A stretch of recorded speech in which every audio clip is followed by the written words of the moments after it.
Contoh ni yang baru. Dia boleh buka. Kalau yang satu lagi, nak boleh buka tak? Tak boleh, geng. Dia kena pakai kunci dia juga. Mungkin ada perbezaan sikit, tapi kurang-kurangnya kalau kita beli sama, tak ada masalah lah. Kena pakai yang lama. Ni yang baru bawah ni. Ni yang lama. Kena pakai hak dia punya juga. Kau boleh buka. Jadi abang jangan risau, abang beli je.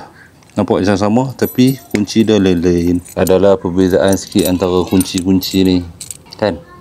Jangan risau lah, beli je lah, daripada tak ada kunci langsung.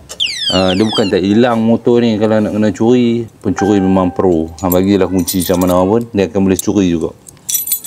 Semua tugas kita cari sesuatu yang boleh melambatkan proses dia buat kerja tu lah, kan. Boleh lah, boleh pakai, recommend. Benda murah, lepas tu bunyi pun hingat. Bunyi pun boleh tahan dia punya hingat tu, kan. Tak kena on dulu.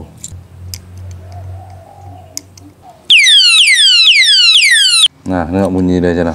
Bising.